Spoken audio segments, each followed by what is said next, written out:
pela Rádio Zoom, o programa Nossa História com Maraísa Almeida. Na técnica está lá a Adriana Maclay, que é a Drica, e a Jennifer está aqui, gravando a gente o tempo inteiro, né, e enchendo o saco. Diz que eu estou brilhando, mas enfim. Hoje a gente vai falar da construção da identidade negra e sociologia, no currículo de sociologia, se isso acontece ou não, se a sociologia, o currículo contribui ou não para essa afirmação dessa identidade negra, né? E a gente começou não por acaso com O Negro é Lindo, do Jorge Ben. Ele diz lá: negro é lindo, negro é amor, negro é amigo, negro também é filho de Deus. Isso ele fez um álbum em 71, não só a música se chama Negro é Lindo, mas o álbum se chama Negro é Lindo. E ele faz um contraponto com a visão, né, de negritude e de negro que o Brasil tinha e ainda tem até hoje, né? Fica pensando, negro é uma palavra com significados ruins, né, pejorativos, é criminalizado, né? Isso lá em 71 ele faz isso, esse contraponto, e traz. A gente tem que considerar que em 71, o que era o Brasil, né? Dando aqui umas pílulas para a gente pensar. A gente estava num momento de ditadura militar, milagre econômico, a falsa democracia racial vigente, né? A todo vapor. O movimento Soul, com James Brown, está lá acontecendo. 74, a fundação do Eliaê, Panteras Negras, Black is Beautiful, né? Tem Malcolm X, Luther King, um movimento estético, né? Cabelo, a calça pantalona, as plataformas, o jeito de dançar, né? O que a gente curtia, que não era só estético, né? Era um movimento cultural e político, né, de afirmação dessa identidade negra. No Brasil a gente tinha e tem, nesse momento, a rearticulação do movimento negro nacional, que depois, em 78, vai dar lá no MNU, o Movimento Negro Unificado, que está aí até hoje, 40 anos de existência, ou mais, né, já. E também, se a gente for olhar para a nossa história aqui no ABC, 78, início das grandes greves, né? Não só nos metalúrgicos do ABC, mas várias empresas antes. O que ficou para a história e tá, mas nós somos mulheres, né? Vamos contar essa história também do nosso ponto de vista, porque várias empresas, Fontoura, a empresa que eu trabalhava lá na Anchieta, várias empresas daquela região entraram em greve antes e depois a Scania, os metalúrgicos, entraram em greve também, e é um momento da história para a gente refletir e pensar como é que estamos hoje, né? Passamos por esses momentos, como é que está a população negra, a nossa identidade negra, o que é ser negro no Brasil, né? E acho importante que a gente reflita a partir do processo histórico, não só pelo que está acontecendo hoje, né? Porque a história ela não começa hoje, ela não surge, né? As coisas que estão aqui hoje, elas não surgem, elas são construídas. E a gente tem a ver com isso, né? Como é que a gente participa, não participou, como é que a gente se envolveu ou não se envolve, né? E vamos lá, hoje para conversar com a gente, reafirmando que negro é lindo, né? Está aqui para conversar com a gente a Aira Assabi, depois você me diga se eu estou falando certo o teu nome, tá? Aira Assabi Alves Costa. Ela é professora de Sociologia da Rede Estadual de Ensino aqui do Estado de São Paulo, arquiteta, é mestranda em Ciências Sociais pela Universidade do Estado de São Paulo, Unesp, pesquisadora dos temas identidade racial e transexualidade, é conselheira do Sindicato dos Professores, a APOESP, é ativista do Quilombagem e Movimento Negro e ativista LGBTQ+. Ok? Sim, isso. Aí ela se apresenta pra gente, olha, é uma pergunta de sempre, quem é você? Sempre faço essa pergunta, até para a gente ter uma ideia de que lugar, né? Quem é essa pessoa, quem está nos ouvindo também, nos vendo aí, quem é você, por que você está aqui, né? O que te trouxe também para discutir identidade negra com a sociologia? Legal. Bem, primeiro, bom dia, obrigada ao convite. Eu fiquei muito feliz, muito contente pelo convite. Até porque é muito bom a gente falar da nossa pesquisa, falar do que a gente está produzindo. Até porque estar na academia é um não lugar. Né? Porque quando a gente olha para dentro da academia, a academia é embranquecida. Né? Os professores são brancos, os alunos são brancos. Temos que falar disso. É desse lugar que a gente está falando. Eu estou falando, por exemplo, de uma universidade, que é a terceira maior universidade do país, que é a Unesp, né? Em termos de recursos, em termos de pesquisas, né? E aí a gente fez um levantamento de quantas pessoas pretas estão no mestrado e no doutorado. Pasmem, no ano que eu ingressaram 5 pessoas negras, né? E outras pessoas não brancas, né? Ou não pretas, né? Então, precisamos discutir isso. Nós somos maioria na sociedade, mas a gente ainda não consegue ser a maioria dentro desses espaços. E é importante que a gente construa a nossa narrativa.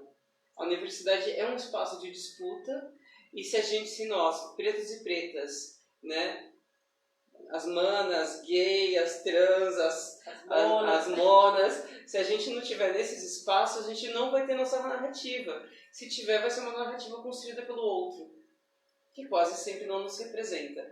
Né? Então, isso parte um pouco de mim, né? Dar aula eu vejo enquanto uma militância.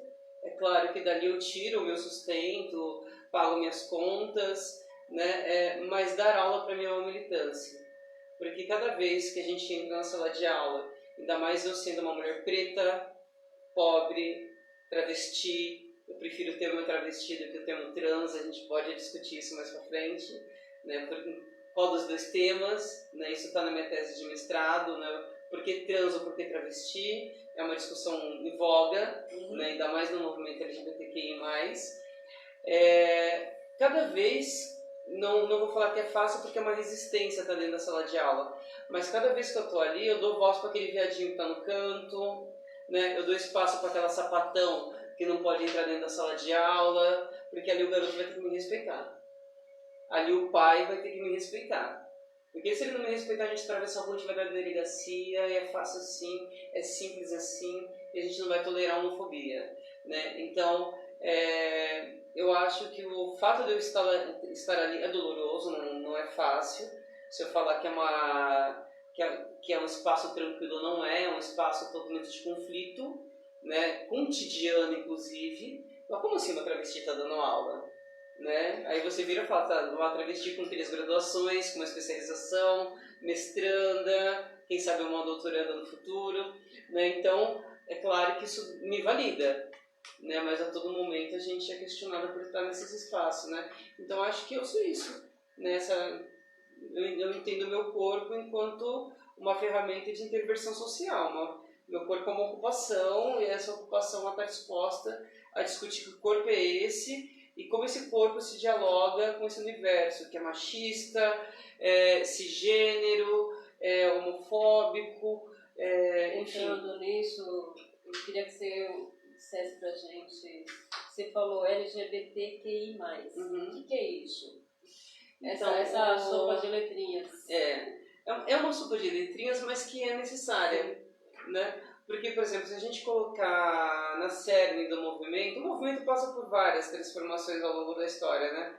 Dos anos 70 até agora, o movimento ele começa com um movimento gay, né? Então ele começa com GLBT, né? E aí a gente percebe que as manas sempre ficam em segundo plano. Porque por mais que o garoto seja gay, ele ainda está na performance do corpo masculino. Então esse corpo masculino acaba ocupando mais espaço do que os corpos femininos. Então as meninas lésbicas não tinham espaço de fala. Né? Quem falava? Quando ia falar enquanto gay, falavam os homens.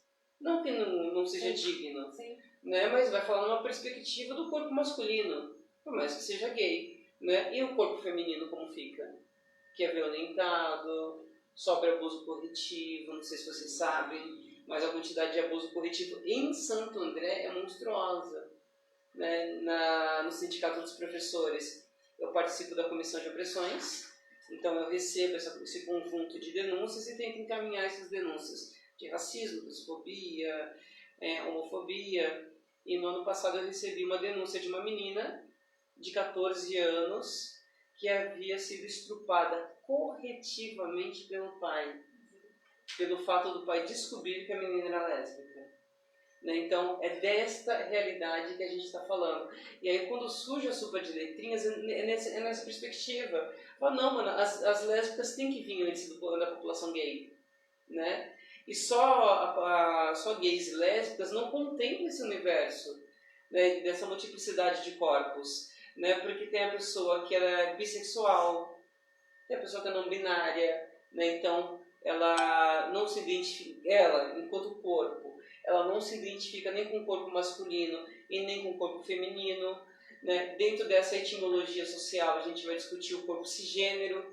O que é o corpo cisgênero? O corpo cisgênero é a pessoa que nasce com o corpo biológico e psicologicamente ela se identifica com esse corpo biológico, né? Que seriam as pessoas cisgêneras, que é o que a gente chama da mulher normal, né? E aí, parafraseando Caetano, de perto ninguém é muito normal. Jamais. Né? E a relação da população com, né, que não se identifica nem com A e nem com B. E aí, a gente vai desconsiderar esses corpos? Nesse teu caminho, chegou lá na Unesp, mestrado para discutir identidade negra. Sim. Isso tem um peso especial, né, na tua trajetória, porque você é negra. Sim. Quando você se propõe a estudar, né, que conceito para a gente entender, né? A gente vai conversar sobre se o currículo de sociologia que você lida cotidianamente no teu trabalho na escola, se esse currículo ele contribui ou não para a formação de identidade negra, né? Como é que essa escolha se deu? Primeiro, eu faço parte do Quilombagem, né? E no Quilombagem a gente discute muito o que a gente chama de tráfico de informação. Né? A academia é um centro de produção de saber, né? Só que nós não estamos lá. Então a nossa proposta é a gente ocupar esses espaços, se apropriar desse discurso, mas se apropriar desse discurso a partir das nossas experiências, a partir das nossas vivências, a partir dos nossos valores, ou seja, empretecer esse rolê todo, desculpa, mas acho que é bem isso. Sim. É empretecer a universidade. E a partir desse empretecimento, a gente coloca a nossa narrativa, porque a universidade está discutindo identidade. Mas aí como que ela discute identidade sem discutir identidade negra? Porque uma coisa é a gente discutir a identidade a partir de uma perspectiva branca, eurocêntrica, o branco enquanto universal, o macho enquanto universal, né? Então o homem é universal. Pode ver que quando a gente entra na sala de aula ou em qualquer outro curso, a gente vai tratar o homem como se a gente estivesse falando de homem e de mulheres. E não é, desculpa. Não é, tem particularidades aí. Quando a gente fala de humanidade é uma coisa muito mais ampla do que simplesmente citar o estereótipo masculino, né? E sempre quando a gente usa esse estereótipo, a gente sempre puxa para o estereótipo masculino, branco e cisgênero, né? Ou seja, o que se entende heterossexual, né? E aí é importante a gente produzir outras narrativas. E aí quando eu vou para a universidade, eu vou com essa perspectiva da experiência de 10 anos de sala de aula, né, de vivenciando uma discussão com meus alunos, que eu observo, né, você já teve numa escola, né, eu dou aula numa escola da periferia de Santo André, no Celso Augusto Daniel, fica no Jardim Santo André, ali nos predinhos do CDHU, é uma comunidade preta, ou no mínimo uma comunidade não branca, que não se identifica branca. O último censo que nós fizemos, 98% dos alunos se declararam pardos. E aí a gente parou para fazer uma discussão, o que é esse pardo? Né? E aí a gente começa a discutir aí a gente vê como que essa simbiose acontece, né? Como que essa identidade vai se construindo. Porque quem quer se identificar preto? né? Tem que ser muito louco, gente. Tem que ser muito, muito louca para virar e falar, não, eu sou preta. Sim. Porque quando você fala que eu sou preta, você fala, eu sou pobre, eu não estudo, eu sou desqualificada. Não estou falando que eu concordo, mas é como a sociedade construiu o imaginário do ser negro, do ser preto. E o valor histórico disso. Porque quando o aluno folheia o livro de história, o livro de língua portuguesa, o livro de geografia, o preto aparece sempre como subalterno, o escravo, né? O inferiorizado. E aí quem quer estar nesse papel? Né? Ainda é assim. Ainda é assim. Semana passada nós conversamos com a Eli sobre a 10639 Sim. e a 11645, que obrigaram a inclusão de história afro-brasileira e indígena no currículo Sim. das redes oficiais do Brasil. 17 anos se passaram e, assim, quando a gente conversa com professores e professoras, a gente vai percebendo um avanço aqui e ali, mas quando você junta as coisas e olha no que está dando o Brasil, né? Porque também se a gente vai dando certo, né, nesses projetos, nessas leis, instituindo elas na prática, o Brasil será outro. Sim. Se a gente está nesse caminho e hoje olhar para o Brasil, a conjuntura nossa, né? O que nós fizemos? Né? Que avanço? Tivemos avanço, mas precisamos muito mais, né? Muito mais de envolvimento também das pessoas. Eu não vou falar que a lei não é importante, mas no ano passado, por exemplo, eu me formei na Fundação Santo André, né? Inclusive, na minha opinião, acho eu que ainda é um grande centro de formação de professores aqui da região. Sim. A Federal da ABC está surgindo agora, vamos ver o que vai sair dali, mas a gente tem uma expectativa. Mas a Fundação Santo André, gente, é sem palavras para descrever o know-how daqueles professores. E quando a gente fala da principal faculdade que forma os professores dessa região, a gente levou, honestamente, talvez vocês conheçam o Buiú, o Eduardo Rosa, ele era aluno da graduação de História, né, e eu me recordo da luta que foi para introduzir no curso de História o estudo de África. Eu fiquei 5 anos no curso de Arquitetura na Fundação Santo André e eu passei 5 anos discutindo, e 5 anos do curso de Arquitetura, 4 é História da Arte. E nos 4 anos de História da Arte, fala-se da cultura indígena e os restantes só da cultura europeia. E a cultura africana? E aí, cada vez que eu pautava lá dentro, falava, olha, nós precisamos discutir África, arquiteto, sem dar uma base da formação da cultura afro-brasileira, que é quem forma esse povo. Não estou menosprezando a cultura nipônica. Eu entendo que há uma migração da população nipônica para o Brasil, ali mais para o final do século, no final do século XIX e começo do século XX, porém, qual é a importância dessa cultura para a formação do povo brasileiro, da cultura do povo brasileiro, da identidade etnocêntrica do povo brasileiro? Desculpa, zero. Com todo respeito à cultura nipônica, com todo respeito, né? Mas a contribuição é muito pouca. Então, aí a gente imagina, a gente tem uma lei que eu acho que é válida, ela é importante, porque ela valida a nossa luta lá na frente, né? Quando a gente vai discutir com o professor, com o diretor, com o coordenador, né? Vocês já estiveram lá na escola fazendo atividade com a gente, né? A gente banca através da lei. Mas a gente banca porque a gente estudou fora, porque a faculdade não me deu essa formação. Recentemente eu estava conversando com uma colega nossa, que é a Isabel, que está hoje professora titular no curso de Pedagogia da Fundação Santo André. Eu falei, e aí, a gente introduz isso quando? É uma crítica, né, que sempre fez a Lei 10639, quando ela foi instituída em janeiro de 2003, era que ela tem 2 parágrafos. Ali deveria constar também como é que se forma professoras no Brasil, o conteúdo disso e orçamento, né, do MEC e como é que a gente... orçamento para formar. Muitas vezes, quem é que está fazendo, né? Essa formação, inclusive dos professores, é um movimento negro. É um movimento negro. Né? Nas suas várias vertentes, é um movimento que vai lá para dentro da escola, né, sempre a pedido de um professor, uma professora negra, ou uma não negra sensível, né, que tem um problema na sala de aula que ela quer resolver, ela quer enfrentar.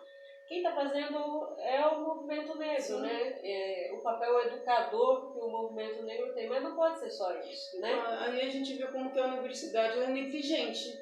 Sim. Né? Porque se você for conversar com qualquer professor, eu vou citar a Fundação Santo André, que para mim é o nosso centro de formação. Não estou menosprezando, não estou menosprezando as outras universidades que são importantes, né? Metodista, Anhanguera, que também forma professores, mas o nosso principal centro de formação de professores da região do ABC é a Fundação Santo André. E lá essa discussão é difícil. Sim. E olha que a gente está falando de uma universidade progressista, né? O único curso da universidade inteira que tem estudo em África é o curso de História. E aí você pega o curso de Ciências Sociais e o curso de Geografia, que são cursos extremamente avançados, né? De uma formação muito boa, o curso de Pedagogia que tem uma formação muito boa. Como que não discute África? Porque esses professores vão dar aula para os nossos pretinhos. E como que ele vai dar aula para os nossos pretinhos se quer que ele tenha esse olhar? Né? Eu me recordo de uma intervenção que eu fiz com a professora Marilena Cano, né? Eu fiz uma perspectiva de arquiteta e socióloga, e aí nós estávamos fazendo uma intervenção numa MF. E aí só de observação, né? Como que esse espaço interfere nesse processo pedagógico. E ali, gente, 90% eram pretas, né? Ou não brancas, né? Para a gente tentar respeitar a autodeterminação. A autodeclaração, na verdade. Né? E aí a professora, olha que doido, a professora pede para que os alunos façam uma casinha. Era um exercício da sala. Desenhe uma casinha. Aí eu vou desenhar aqui para vocês verem como que foi a casinha que a menina fez. A menina pegou e desenhou essa casinha. Ela desenhou essa casinha, que nada mais é do que um retângulo com outro retângulo e um quadrado. Aí a professora, né, branca, ela chega para a menina e fala: não, a sua casinha está errada. Essa não pode ser uma casinha. Aí ela pega essa casinha, põe um telhado de 2 águas, coloca uma chaminé, faz um caminho de entrada e a casinha passa a ser essa. Né? Ou seja, a gente está falando aqui de uma construção eurocêntrica. Primeiro, que no Brasil, qual é a necessidade de ter uma chaminé? Segundo, qual é a necessidade do Brasil ter um telhado de 2 águas? Zero. Né? E aí no final eu pedi para intervir. Né? No final eu chamei a professora Mariana Cano, falei: professora, vamos intervir? Expliquei para a professora. Né? E a tadinha, a coitada da pretinha, voltou para fazer a casinha padrão. E aí intervimos com a professora e falou: professora, vamos olhar pela janela? Vamos. Agora vamos olhar aqui em volta. Eu sempre esqueço o nome daquela avenida, é Cata Preta. Vamos olhar como que são as casas, professora? Olhando pela janela da escola, não vamos lá fora, não precisa. Não precisa fazer esse trabalho de campo. Vamos só observar ao redor. Gente, é laje. Não tem telha. E quando tem telha é uma água só, irmã. É só para segurar o rolê ali, para não chover dentro e já era. Olha a senhora disciplinando o olhar da sua aluna. Né? E é uma outra realidade que eu assisti, era o lápis cor da pele. Aí de novo eu virei para a professora e falei: professora, qual lápis cor da pele? O que a senhora chama de cor da pele? Né? Então essas coisas são essas coisas pequenas que vão contribuindo para a construção da identidade dos nossos pequenos. Como que os nossos pequenos vão se entender enquanto preto? A professora tem um cabelo alisado, aí a mãe é não preta, mas tem um cabelo alisado. Respeito as pretas que gostam de alisar o cabelo, mas eu fico imaginando o quanto isso impacta. Né? Tem até uma tese de mestrado da Ivani, do CRP, daqui de Santo André, que ela discute isso na tese de mestrado dela, né? O que leva a mulher transicional ou não transicional ao cabelo? O quanto é pesado para uma mulher negra assumir o seu black lindo, maravilhoso? O quanto é pesado isso? Quantas cobranças a gente não recebe? E aí, quanto é para essa criança dentro da sua formação? Então, esse espectro da escola, ela contribui muito para isso que eu estou chamando de identidade. Sim, se afirmar negro ou não, é sofrimento do mesmo jeito. Sim. Né? Eu vejo que a história dos pardos, né? Esse é efetivamente um dos nossos maiores problemas. Sim. Não é? Que é o embranquecimento. O pardo, ora ele pode ser negro, ora ele pode ser branco. Né? Tá ali no meio termo. E para a realidade que a gente vive, saindo de 350 anos de escravidão, né? E não sei se acabou. Não, olha, eu descobri isso, mas acabou assim. Por quê? O pior momento do Brasil é que vai ter uma briga homérica com o povo que diz que não tá dando para suportar. Eu não suportava quando estava 350 anos de escravidão.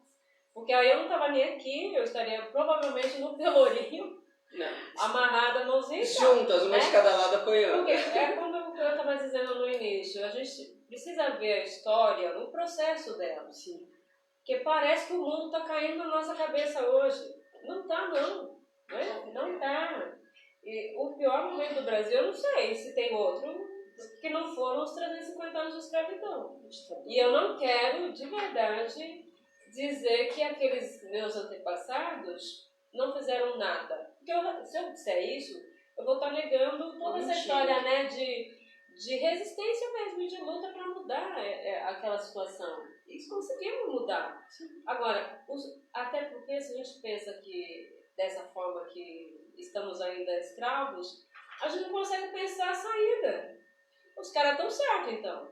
Esse secretário de Cultura aí está certíssimo de pegar lá o ideólogo lá da comunicação do Hitler, né? E botar inclusive a musiquinha de fundo do cara, que ele adorava, não é? Então assim, eu acho que se a gente perde o processo, né, não olha as coisas mais por inteiro, a gente faz simplificações que aprisionam a gente. Inclusive a gente não consegue achar saída, né? Porque nós tivemos saídas. Estava falando lá do Negro é Lindo, né, do Jorge Ben. A gente estava em que época aquilo, né? Uma ditadura, negros morrendo, sim, né? Parece que só a classe média branca foi morta pela ditadura, né? Muito pelo contrário, né? O Esquadrão da Morte, vigente naquela época e está até hoje, né? Aperfeiçoou. Os caras melhoraram, estão na presidência da República, né? Então, assim, é desse lugar, desse ponto de vista, que eu acho que a gente tem que pensar saídas para a nossa luta. E acho que tudo isso que a gente está dizendo tem a ver o currículo, né? Entrando no currículo de Sociologia, porque ele deveria ser capaz de, inclusive essa professora, de olhar para a realidade em volta antes de falar qualquer coisa, né? Sim. Vamos lá, o currículo de Sociologia, não dá para a gente dizer que ele vai salvar a sociedade, não vai. A Sociologia, ela por si só, ela não vai conseguir, não vai dar conta disso, por mais que a gente gostaria. E aí, na minha pesquisa, eu faço análise dos 7 livros didáticos do currículo de São Paulo, né? E todos eles, em algum ponto, são progressistas. Eles são liberais, mas que se pese que é um liberal progressista, que é o liberal que assume que houve um processo escravista, escravocrata. Os livros, via de regra, eles colocam que houve uma resistência do povo negro, que não foi uma mina branca que foi lá, que assinou um texto e libertou a negrada.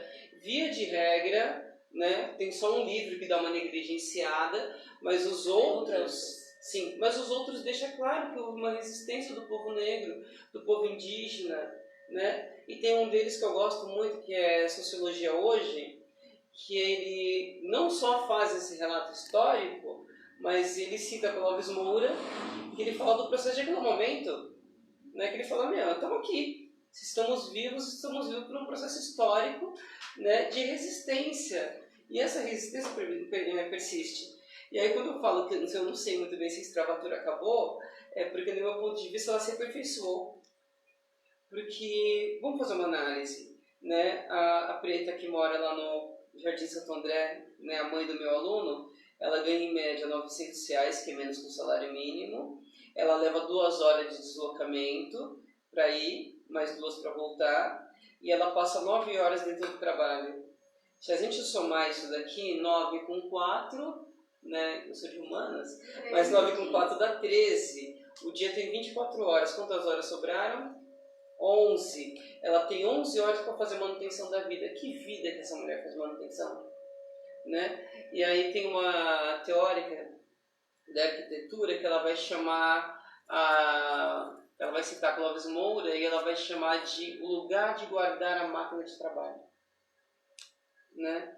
Então, por isso que eu digo que, claro, nós não vivemos a escravatura nesses moldes, né, do século XIX, do século XVIII, mas a gente tem um nível de precarização que não sei se dá pra gente chamar isso de trabalho, amiga. Precarização. Eu não sei se dá pra gente chamar. Não é escravidão. Não é escravidão. Mas essa precarização não dá para essa mulher, para essa preta, para esse preto, uma outra escolha. Sim. Sabe? Pra gente ter essa escolha, eu me recordo de uma entrevista do Mano Brown, que eu gosto muito dele, que ele falava o seguinte: um preto estar dentro da universidade vale 10 vezes mais do que um branco estar dentro da universidade. Porque o branco, quando ele está na universidade, por mais que ele seja de classe média, eu não estou falando do branco rico, não. Eu estou falando do branco classe média, sabe? Que a mãe é professora, o pai é advogado, o pai é dentista, ele não é boy, ele não é rico. Mas minimamente ele tem alimentação, minimamente ele tem um transporte garantido, minimamente ele tem uma estrutura básica de viver. Agora nós, quando a gente consegue ascender à universidade, e eu acho que as cotas foram importantes para isso, né? A gente ascende, mas a gente tem que cuidar do irmão, a gente tem que trabalhar, a gente tem que chegar em casa e fazer a comida, a gente tem que chegar em casa e lavar a roupa. Tô mentindo, preta? Então, pra gente, o chicote estrala de forma diferente. Então, não dá pra gente falar que essa sociedade da igualdade racial, ela tá... Não, para. Não dá, né? E aí, os trabalhos que resta pra gente é um trabalho precarizado, né? Eu falo de um lugar privilegiado porque eu sou professora, concursada. Então isso me coloca em um outro espaço, me coloca em uma outra realidade. Você pode planejar. Não tô e falando, a grande maioria dos trabalhadores do Brasil e das trabalhadoras não tem como se planejar para nada, né? Para comprar um carro, para comprar uma casa, para fazer uma viagem, que é o mínimo que a classe trabalhadora deveria ter direito. Por isso que eu estou falando, não dá pra gente chamar isso de escravatura? Não dá. Mas dá pra gente falar que ela foi sofisticada. Dá pra falar que ela foi sofisticada. Porque ao mesmo tempo que eles dizem que nós somos livres para quê? Para consumir. Que liberdade é essa que você tem que pagar R$5, estou arredondando a conta, R$5 para sair da vila, para vir para o centro, para acessar cultura, esporte, lazer, porque está aqui. Essas ferramentas estão no centro, porque é onde a burguesia está. Né? Então a nossa população não tem acesso a isso. E que acesso tem com essa jornada de trabalho? Depois de passar 13 horas dedicada ao trabalho, resta o que essa população? Né? Essa mãe que queria 3 filhos. Agora, olhando lá o currículo, né? A gente estava falando, por exemplo, dos 7 livros, que tem avanços, estava citando os avanços. A forma como está estruturada a escola, né? Esse currículo não dialoga com as demais disciplinas, dialoga. Por exemplo, o currículo de história com da geografia, com da sociologia, com de matemática, existe isso? Existe. Os currículos, eles dialogam plenamente. Se você colocar um do lado do outro, por ciclo, por série, você vai ver que eles estão dialogando. No mesmo momento que eu estou discutindo o processo de redemocratização do Brasil, o professor de história está discutindo ditadura militar. Nesse mesmo momento que eu estou discutindo aqui redemocratização, processo de democratização, processo de liberdade, movimentos sociais, o professor de geografia está discutindo território, né? Como território é uma disputa política. Né? Então, esses currículos, após a BNCC de... Eita, gente, falhou. A última BNCC é de 2000 e... Base Nacional Curricular. Ela é de 2000 com o governo do PT. Eu não me falhou agora. desculpa, me falei, acho que é de 2012, ela coloca isso muito claramente e consegue se executar, com todas as críticas que eu tenho ao PT. Eu tenho inúmeras críticas que eu tenho ao PT, mas a gente precisa também, no mínimo, ser honesta. Houve avanços. A última BNCC, ela coloca isso, e ela traz uma justiça para dentro disso, porque ela vai falar do corpo preto, ela vai falar da mulher, ela vai dar um espaço para essas outras narrativas que antes a gente não tinha, né? E esses currículos, eles se dialogam, mas o problema é, o currículo dialoga, mas que tempo que eu tenho de conversar com meu colega de história? Que tempo que eu tenho de conversar com meu colega de geografia, com meu colega de filosofia? Isso que eu estou falando só das disciplinas de humanidades, porque a gente poderia dialogar com a professora de literatura, que tem tudo a ver, né? Cruz de Souza está lá no século XVIII discutindo a escravatura, né? Daria para a gente fazer uma ponte, daria para a gente fazer uma discussão ali, né? Que momento a gente tem? Porque o Estado ele conseguiu precarizar o ensino de tal forma que nem esse diálogo a gente consegue estabelecer. Não tem que tempo que a gente faz isso. E eu vejo que para a sociologia uma coisa importante é ter o tempo também de se relacionar com os colegas, mas também com a comunidade. Sim. Olhar em volta, né? O que é que está acontecendo, que história tem essa comunidade, sim, de onde ela vem, quem são essas pessoas, para a gente poder dar salto, né? E produzir. Eu acho que uma coisa, em tempos, né, das novas tecnologias, como é que a gente lida com isso, né, na escola? Se a gente não ficar com aqueles conteúdos prontos, não, a gente tem hoje tecnologias que a gente pode gerar, produzir conteúdo e jogar na net, jogar em grupos, né? O aluno, as alunas fazerem esse trabalho. E o tempo de aula que vocês têm, qual é? 2 horas. Né? Que na verdade não é 2 horas, é 2 horas, assim, 2 aulas e 50 minutos, que agora caiu para 45.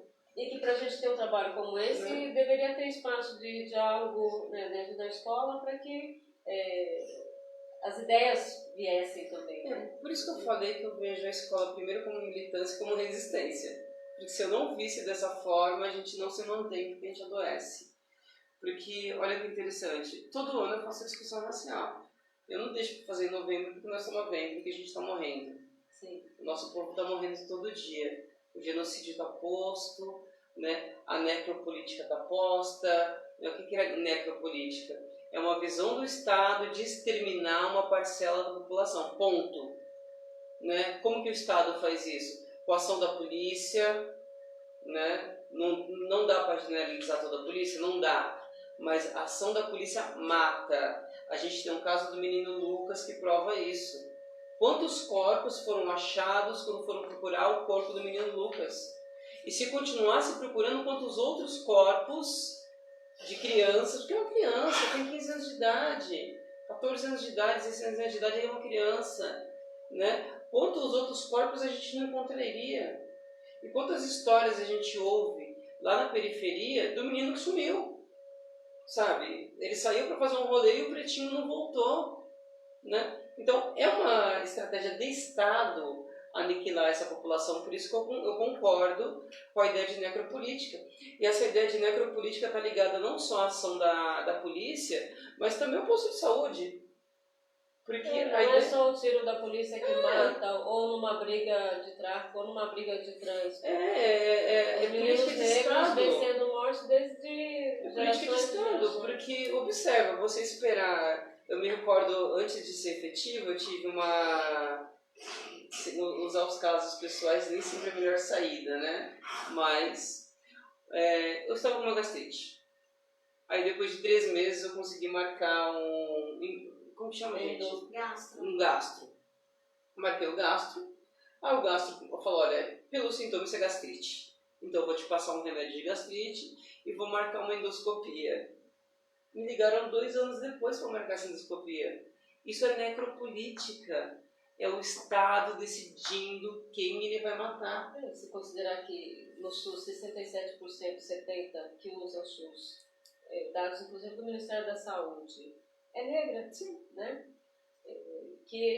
Como é que a gente arruma isso? É política de Estado, gente. Agora, queria dar, não é uma pausa não, mas a gente, acho que o nosso tempo também já está, olha, vou te contar. E a gente não falou de identidade. Pois a gente... Tem 15 minutos. Pois mas vamos falar da identidade e a gente deixa as músicas para o final, ok, Drica? Sim. Vamos assim? Não, legal. Que aí a gente não corta. Legal. Eu uso 2 autores para fazer a discussão da identidade. São 2 autores que são de escolas sociológicas diferentes. Né? Um é o Fanon e o outro é o Stuart House. O Fanon vai fazer essa discussão a partir de uma lógica do colonizado. Então, como eu construo a minha identidade a partir da minha relação com o dominador. Né? Então, é o oprimido que, ao se relacionar com o opressor, ele tende, né, porque isso não é uma regra, ele tende a incorporar as práticas do dominador. Né? Então, vou dar um exemplo. Não estou falando que todo preto tem que ser um bandista, até porque eu sou ateia. Né? Eu adoraria ter uma religião, mas sou ateia. Ele vai incorporar o cristianismo, porque ele vai tentar se aproximar do opressor. Né? Ele vai tentar ocupar esse espaço do opressor. Né? Então, essa identidade ela vai sendo construída a partir de uma opressão de uma realidade social. Né? E o Stuart House ele vai continuar essa discussão do Fanon, e ele vai falar o seguinte: olha, a identidade ela se constrói a partir de um processo performático. Como assim performático? Eu tenho a minha subjetividade e eu tenho a objetividade. O que é subjetivo? Subjetivo são minhas vontades internas, meus desejos, como eu me percebo, é aquilo que Freud vai chamar de it. Meu interior, o meu íntimo, aquela coisa que eu não tenho coragem de contar ou expressar aos outros. Né? E as questões objetivas, que são as regras sociais, a moral social, né? A cobrança que a social joga sobre esse corpo. Então, a disputa entre essas 2 coisas vão construir a minha personalidade. Então, dentro de mim eu me enxergo de uma forma, né? E aí dá pra gente levar isso para a transexualidade, dá pra gente levar isso para a relação heterossexual, para a relação racial, de como essas identidades se constroem, porque como que eu me entendo e como que a regra social me cobra. Então, a disputa entre isso vai produzir um corpo que vai se produzir, que vai ser performático, vai tentar se projetar dentro dessa sociedade, com todos os custos que isso tem. Né? Com todos os custos que isso tem. Não sei se eu consegui deixar claro. Né? Porque vocês falaram que o tempo é curto, eu tentei resumir ao máximo aqui, tentei sintetizar a proposta da pesquisa, e aí eu tento casar isso com o livro didático. Né? Então, é uma identidade também muito fluida, né? Muito fluida. O tempo todo você está na corda bamba. Fluida. Você não pode ser quem você é, né? Na maioria do tempo. Sim. E quando você se rebela, você vira, né, o rebelde sem causa. Ou simplesmente excluído, ou simplesmente sofre, né? É preciso, aquela história, né? Gilberto Gil, eu acho, escreveu isso, né, tem uma música, Felicidade do Negro, é uma felicidade guerreira. Guerreira nesse sentido, porque quando fica se procurando, quando se encontra, se constitui, aí começa uma briga, né? E sabe que tem uma discussão que eu acho que é muito válida que a gente precisa fazer, que é o seguinte: a gente se reivindica um povo preto. Se a gente pegar as estatísticas, eu posso errar agora, mas que se declaram preta, né? 7, amiga. 7% da população brasileira. Né? E a gente se reivindica enquanto maioria porque a gente inclui os pardos. E aí, dentro dessa concepção da identidade que é performática, né, que se modifica a todo momento, ela não é estática. Sim. Né? Ela não é estática. O que é ser preto? Ser preto é se compreender dentro desse processo diaspórico. da onde eu descendo, da onde eu venho, que história eu carrego. Com quem eu me identifico, com quem está comigo, quem não está. E como o meu corpo se expressa. Né? Se identificar preto não necessariamente assumir o black. Sim. Não necessariamente. A pessoa pode se entender preta e alisar o cabelo. Né? Por isso que a gente está dizendo que ela é performática. Sim. Né? E amanhã, de repente, ela pode assumir o black. E aí, o que muda? Né? O que muda é como essa pessoa está se identificando, se projetando para a sociedade. E aí, dentro dessa coisa da miscigenação, tem uma discussão que a gente precisa fazer, que é o não corpo. E aí eu gosto de citar muito a história do Bob Marley. Bob Marley nasce numa comunidade que tem apartheid. Não que o Brasil não tenha, que na minha opinião no Brasil a gente tem um apartheid sim, porque é o que eu sempre falo com meus alunos: pegue o ônibus saindo da Vila Luzita e vem para o centro. A cidade vai embranquecendo sistematicamente até chegar no terminal de ônibus. Agora faz o caminho inverso. A sociedade andreense ela vai empretecendo cada vez mais que a gente chega da periferia. Isso é um apartheid. Essa sociedade ela é dividida racialmente dentro do território. Sim. E aí quando a gente olha nos postos de trabalho, também tem um apartheid. Porque quando eu vou ao banco, quem me atende na portaria? É um homem preto, ou um não branco. E quem me atende? Quem é a gerente que me atende lá dentro? É uma mulher branca, é um homem branco. Quem é a faxineira que está dentro do banco? Quando a gente vai para o posto de saúde, quem é o médico? Né? Se não aparecer um cubano ali, ou um venezuelano, um boliviano, o humano vai ser branco. Né? E a história do Bob Marley, ele narrava bastante isso. Né? Falou, olha, eu nasci numa sociedade que ou você era branco ou você era preto. E aí ele nasce de uma relação interracial e nasce pardo. Né? Na minha opinião, o pardo não existe, mas enfim, vamos colocar aqui na discussão. Estamos abrindo a discussão. E aí, quando ele ia para os rolês de preto, ele não era aceito. Porque ele não era preto. E aí, quando ele vai para o rolê da galera branca, ele também não é aceito, porque ele não é branco. Então, que corpo é esse? É o não corpo. É o não corpo. E aí a gente consegue compreender isso dentro da sociedade brasileira, que é esse corpo dito pardo, ele vai tentar se aproximar o quê? Da negritude ou da branquitude? O que dá mais custo? O que se cobra mais? O que é mais pesado assumir? Aí, amiga, vamos combinar que é muito mais confortável tentar se aproximar da branquitude do que se aproximar da negritude. Porque a negritude está ligada a tudo que é negativo, não que isso seja correto. Sim, nós estamos pagando um preço alto por isso. Sim. Né? Nós estamos sendo mortos. Sim. E mortas o tempo inteiro, todo Sim. dia. Sim.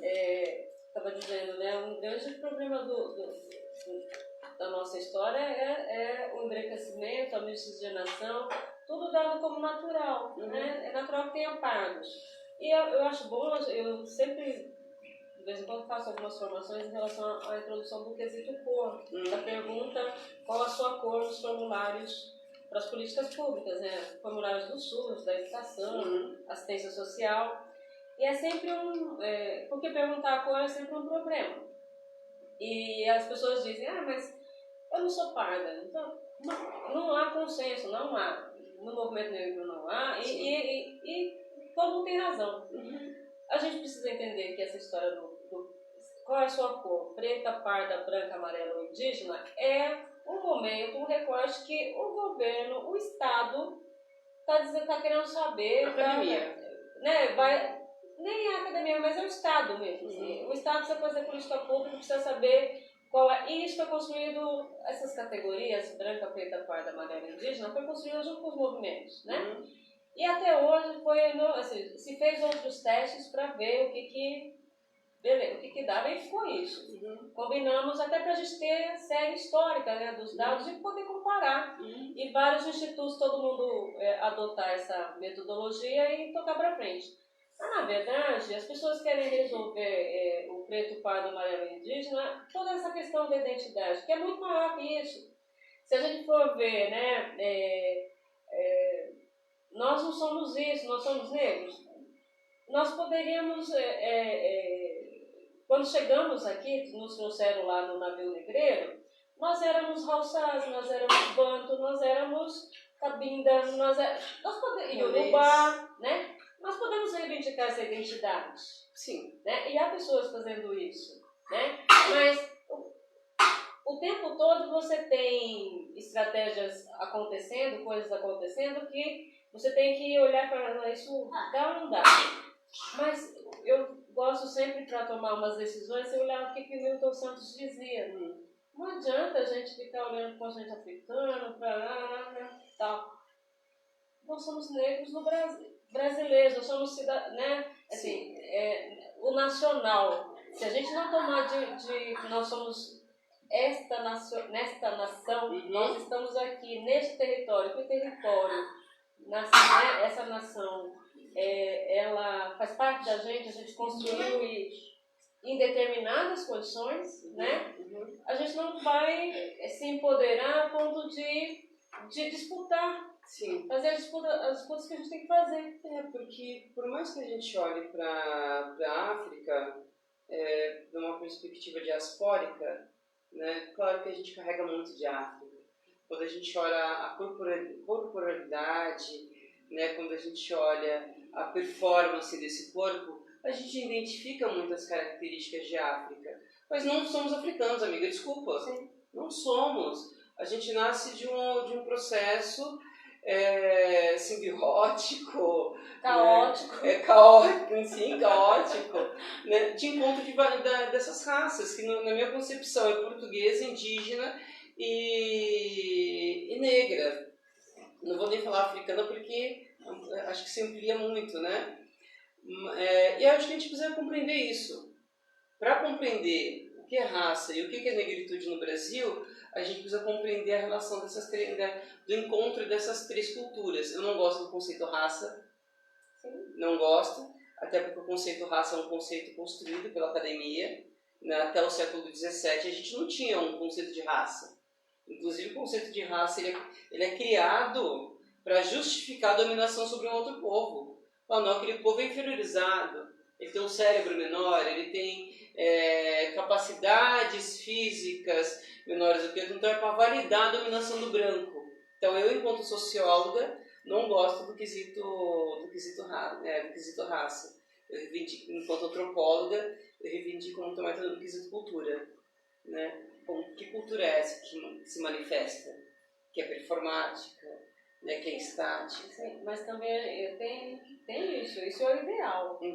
Mas quando a gente se pergunta qual a sua cor ou sua raça e alguém responde, é porque isso tem sentido, né? Ainda. E o sentido não é a construção, não é a construção biológica, né? Social. O uso da raça, ela é uma construção social. E a gente tem que considerar que tem tudo isso que você está dizendo, né? Que é um conceito para separar, para discriminar, hierarquizar e inferiorizar um grupo de outros, né?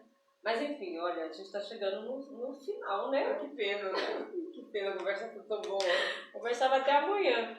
Mas assim, a gente, antes de terminar, queria agradecer aqui que estão nos assistindo e nos ouvindo lá, a Sandra Carvalho, a Neuza Oliveira, a Leisa Santos, o Paulo Henrique, a Milene Araújo, estive com ela ontem no samba, estava muito bom. Delícia! A Eliana Monteiro, a Virgínia Medeiros, a Rosana Paiva, o Gustavo Tomazelli. Muito obrigada pela atenção, espero que estejam gostando. Mandem os retornos, perguntas, sugestões. O nosso zap eu não dei no início, que é 94971-5505. Você pode mandar sua sugestão de entrevistas. Aí na sua rua você identificou uma história legal para vir aqui contar pra gente.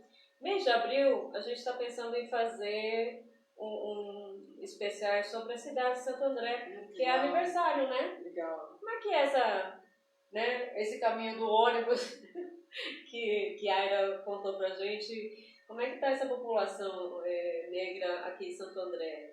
Posso dar uma sugestão? Né? Tá Eu acho que a gente precisa trazer para essa discussão, né? E aí eu posso me comprometer a ajudar, né? Indicar algumas pessoas que têm feito essa pesquisa, né? Inclusive você já nos ajudou bastante nessa discussão, e a gente rediscutir a história dessa cidade. Porque se a gente entrar hoje na página oficial da cidade de Santo André, são 9 páginas narrando a construção dessa cidade e não tem uma linha do povo negro. E o hino, né? Tem uma estrofe linda lá para a princesa. Nossa, me ajuda, né? Me ajuda. E ainda a gente tem uma placa dedicada dos servidores públicos ao negro de alma branca. Aquela placa tem que ficar lá. Sim, eu concordo. Porque é um registro histórico de quanto essa cidade é racista. Mas agora, uma rua chamada Lombroso... Ah, não, aí não dá pra admitir. Tem. Eu sei, não dá pra admitir. Né? Mas, e aí eu queria fazer alguns convites. Você acha que dá tempo? Não, eu quero... a gente combinou, não lembra? O nosso combinado? Que a gente está no mês da visibilidade trans. Sim. Né? E tô pedindo aqui pra Aira dar um alô pra gente do que está acontecendo, das atividades. Sim, sim. Vai lá. Legal. Eu acho que, primeiro, a importância do mês é a gente trazer à tona, porque são corpos e corpos que são não corpos, são não gente, né? É invisibilizado de fato, né? E se a gente passar na vida industrial de noite, a gente vai ter várias travestis trabalhando. Por isso que eu falei que eu acho que eu reivindico muito mais a travestilidade do que a transexualidade. Para mim, a ideia de transexualidade é higienizar o processo. Quem que é a trans? A trans é a menina classe média, que consegue se hormonizar, consegue passar por endócrino, então ela consegue cuidar desse corpo. E quem é a travesti? A travesti é a periférica, é a favelada, que aí ela não consegue terminar o ensino médio, quiçá o ensino fundamental, e aí o único caminho que essa mulher encontra é a prostituição. Porque, ok, algumas escolheram a prostituição, é isso mesmo, boto fé, e, mano, é isso. Agora, não é a maioria. Grande parte delas gostariam de estar trabalhando numa loja, gostaria de ser professora, gostaria de ser médica, gostaria de estar em outros espaços. Mas essa sociedade, ela é tão transfóbica, ela é tão cisgênera, tão nefasta, que ela não permite nem que aquela criança se entenda enquanto trans e consiga transicionar e consiga se manter dentro da escola. Eu vivencio isso todo dia. Na comissão de opressões eu recebo essas denúncias e é muito difícil dialogar com a escola, porque ora a escola não entende, ora o pai não entende, e no Brasil a gente não tem ainda uma política pública que se pese, que a gente vem fazendo essa discussão e tem tido avanços, mas para entender que a escola precisa incluir essas pessoas, né? Porque é o primeiro passo, conseguir concluir o ensino médio, né? E grande parte dessas meninas nem terminou o nono ano. A maioria da população de alunos negros saem do ensino médio. Sim. No ensino médio. Sim, né? E a população trans precariza mais ainda. Né? Então, nesse mês a gente vai ter várias atividades na cidade, no estado. Eu pontuaria 2. Né? Uma que é o Poupa Tempo, né? E aí eu acho que tem que dar o crédito a Érica Malonguinho, que é deputada trans pelo PSOL, não estamos aqui fazendo campanha política, não, mas eu acho que tem que dar os créditos. Né? Ela está lá e está lutando por nós. Né? Uma mulher trans, preta, professora da educação, e aí ela conseguiu um vínculo, uma aproximação com o Ministério Público. Então qualquer pessoa trans ou não binária, ela pode ir até o SESC 24 de maio, até o dia 2 de fevereiro, de terça a sábado, das 16 horas às 20 horas, só com o RG ela consegue fazer a retificação do nome. O que é a retificação do nome? Para a gente poder ajudar, né, as meninas, ou quem está ouvindo, de repente conhece uma amiga trans, para ele poder ajudar. É alterar o registro social do nome. Então, o RG vai aparecer lá, o nome dela é Beatriz, mas o nome civil está como André, então ela vai ter o direito de ter no RG dela escrito Beatriz, e sequer um dia vai estar escrito André. Então muda desde a certidão de nascimento até todos os outros documentos que essa pessoa tem, a CPF, RG, título de eleitor, enfim. Então eu acho que é uma ação que a gente precisa divulgar. Precisa. Sim. Porque quando uma menina trans ela vai no posto de saúde, ela tem um problema para ser atendida. Né? Porque imagina você é uma mulher, né? Esses dias eu acompanhei um caso desse, de um homem trans, ele precisava passar no ginecologista, né? Ele não fez a ressignificação genital. Ressignificação é uma cirurgia plástica que você altera o visual da genitália. E nem todo mundo faz. Gente, é caríssimo, custa 60 mil reais, enfim. É só para a burguesia mesmo, não tá para todos, né? E aí ela precisava fazer esse atendimento. E ela foi passar pelo SUS e as mulheres reclamaram porque ele foi atendido antes delas. Por que um homem está passando pela ginecologista? Né? Olha, entende? Sim. Né? Uma outra menina trans foi ser atendida no posto de saúde, aqui na Vila Pires, né? E aí chamaram ela pelo nome civil. E aí como fica isso? Né? Então olha o nível de desrespeito que esses corpos sofrem cotidianamente. Então a retificação do nome, não o nome social, mas retificar esse nome, como a pessoa se autodeclara, se autodetermina, eu acho que é fundamental. É um direito, né? É um direito.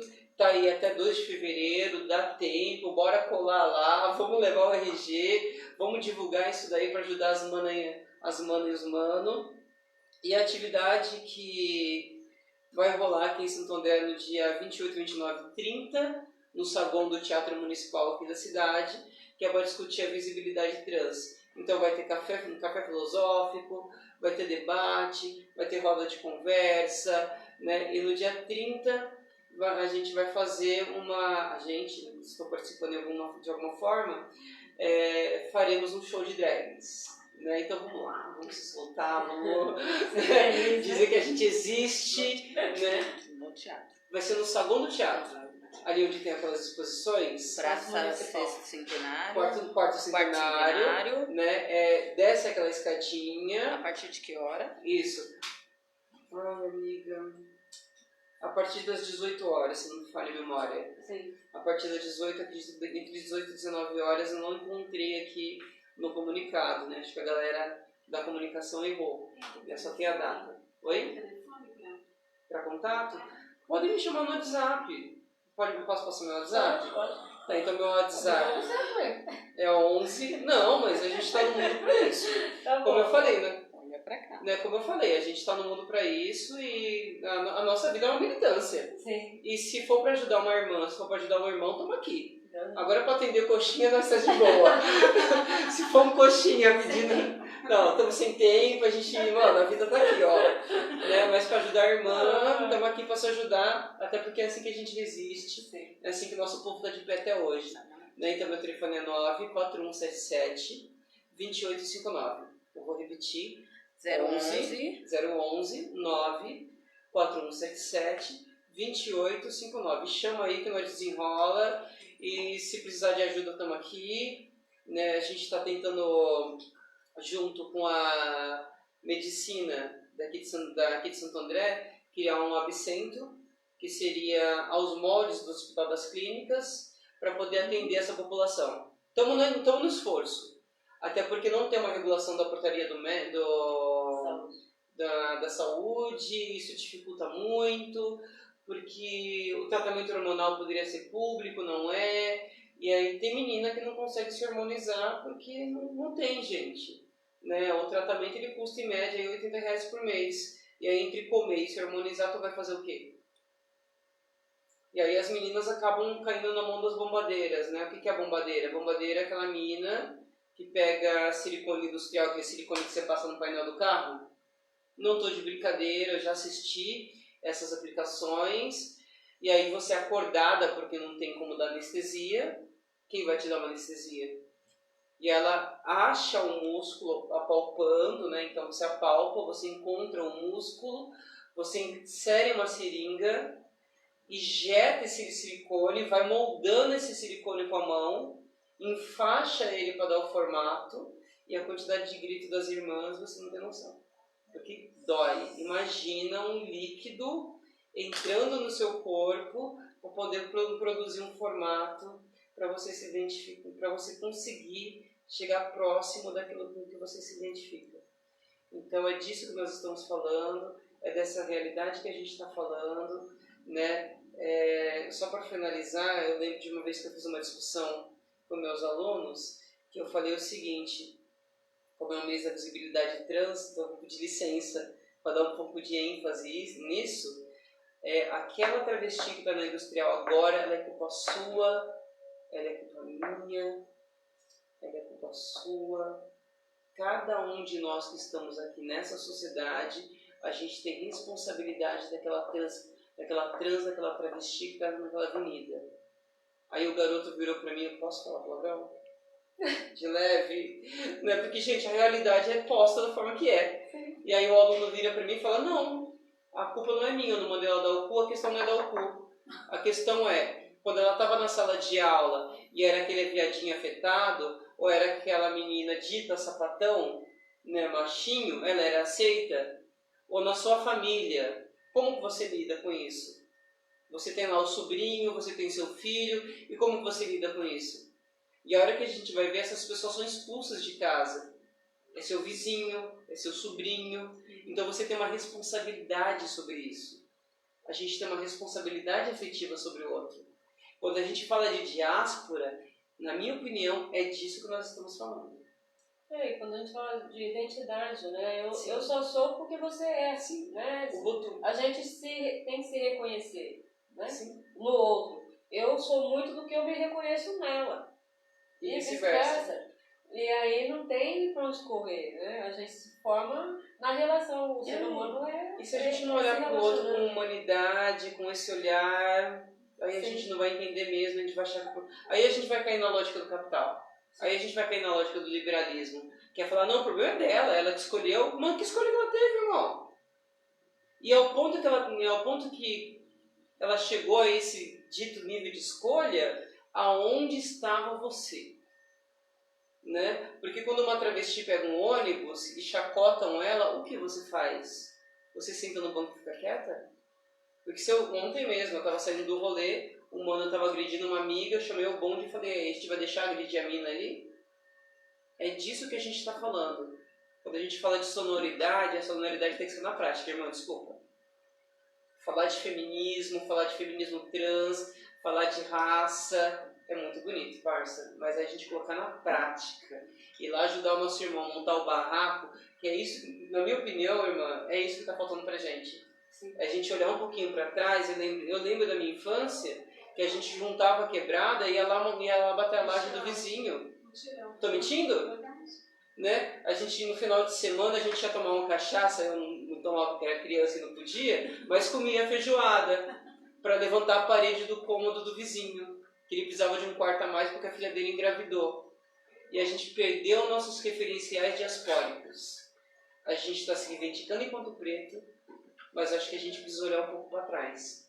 A gente precisa olhar um pouquinho para a trajetória dos nossos que vieram antes, valorizar os nossos que vieram antes, por isso que eu tenho muito respeito ao MNU, muito respeito, não tem como sair daqui sem citar os nossos mais velhos, os nossos oris, porque se eles não lutassem lá atrás, a gente não estaria de pé aqui hoje. Acho que é isso, obrigado. Né? Nós é que agradecemos, né? Por favor. Foi muito legal ter você aqui, Aira. Com certeza a gente vai se encontrar outras vezes, aqui ou em outros lugares, por favor, né? E tem aí um chão para correr, né? Como diz o povo, vamos correr trechos juntas. Bom. A gente vai terminando, agradecendo a todo mundo que está nos assistindo, está ouvindo, que mandou mensagens. Dizer que na semana que vem nós estamos aqui de volta no dia 27 e o nosso tema será saúde mental sob a ótica preta com o Anselmo. Anselmo, companheiro de boteco, né? Educador físico, sambista, capoeira, tá? E educador social. Está trabalhando no CAPS AD aqui em Santo André e vem contar essa experiência para nós, tá? Vamos na ideia da saúde mental, vamos ver o que é isso, como é que nós estamos lidando com isso, como é que... Sim, precisamos falar disso. Com essa identidade que a gente trouxe aqui hoje, né? Fluida e tal. Performática. Performática. E para terminar, a gente tem duas músicas que eu selecionei, que uma delas é Insubmissa, com a Maíra Baldaia. É uma composição dela com a Thalita Barreto, e ela está trazendo uma história de uma mulher negra que se descobre, né? Ela vai contando uma história e tal, e no fim vocês vão ver que tem tudo a ver com o tema que nós trouxemos hoje. E a segunda música é Respeite a Minha Pele, com Marvin. E ele começa assim, ó, respeita a minha pele, o meu orgulho negro, que eu sou assim, né? Também tudo a ver com o que a gente conversou hoje. Bom, até segunda-feira que vem, boa semana para nós. Até. Tchau. Obrigada.